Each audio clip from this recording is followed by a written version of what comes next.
Welcome back. The news in details. President Abdel Fattah el-Sisi said on Monday that Egypt is keen on supporting Africa, a continent that is wealthy with capabilities. He was speaking at the inauguration of the Intra-African Trade Fair 2023. He welcomed African heads of state and governments taking part in the event and inspected the venue of the fair. The theme of this year's event is Building Bridges for a Successful Africa. The IATF 2023 is held under the auspices of Afrexim Bank, the AU Commission and the Secretariat of the Africa Continental Free Trade Area, and is to last until Wednesday.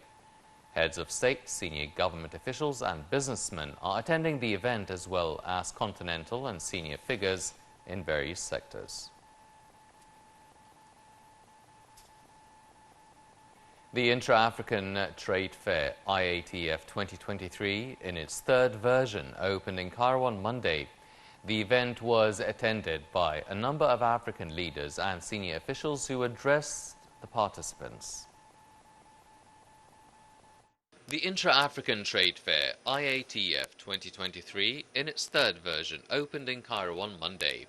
Minister of Trade and Industry Ahmed Samir addressed the event, saying it is an important venue for encouraging intra-African trade. In his speech, he reviewed means of boosting intra-African trade and cooperation between Egypt and the African countries. Former Nigerian President Olusegun Obasanjo, who is the head of the Consultative Council of the IATF, also gave a speech. He said President el-Sisi offers great support for African causes. He said participants at the IATF seek to establish a market for intra-African trade. The Secretary-General of the African Free Trade Strategy, Wamikili Mini, gave a speech before the event. He expressed appreciation to Egypt for hosting the fair for the third time. He said Egypt was among the pioneer countries implementing intra-trade. African Union Economic Development Commissioner Ambassador Albert Muchanga addressed the IATF 2023. He said the event is being held at a time marred by instability.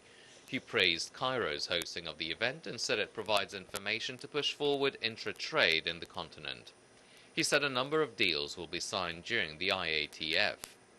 President of Afrexim Bank, Benedict Orama, also gave a speech before the inaugural session of the IATF 2023. He said holding IATF 2023 is a proof of the seriousness to support African trade, and that holding it at such challenges mean the Egyptian economy is strong. He said the occupation had prevented Africa from industrializing raw materials, and Africa must embark on industrialization and activating intra-trade for the sake of development. Addressing the IATF 2023, Minister of International Cooperation Rania Mashad said Egypt is keen to increase the private sector's role in development.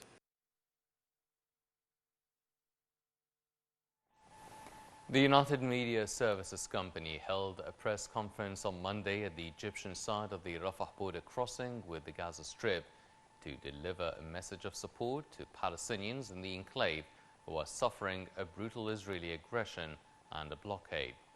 The company was joined with both the National Alliance for Civil Work and the Decent Life Association, two major Egyptian contributors of humanitarian and relief aid to the Strip.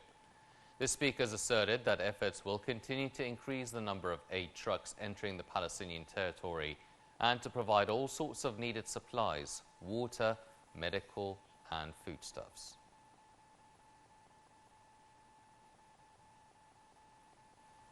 Palestinian Red Crescent announced receiving 76 trucks of humanitarian aid from the Egyptian Red Crescent, including food, water, relief aid and medications, to raise the total number of received trucks since the 21st of October to 980 trucks. In the same context, Northern Sinai Governor Dr. Mohammed Abdel Fadil Shusha and Turkish ambassador in Cairo witnessed the arrival of a Turkish aid ship at Al Arish Maritime Port. The ship contains 8 field hospitals equipped by operation rooms and intensive care units, in addition to 20 equipped ambulances, 15 power generators, medications and medical equipment needed for the field hospitals. Israeli occupation forces reached the gates of Gaza City's main hospital on Monday. The primary target in there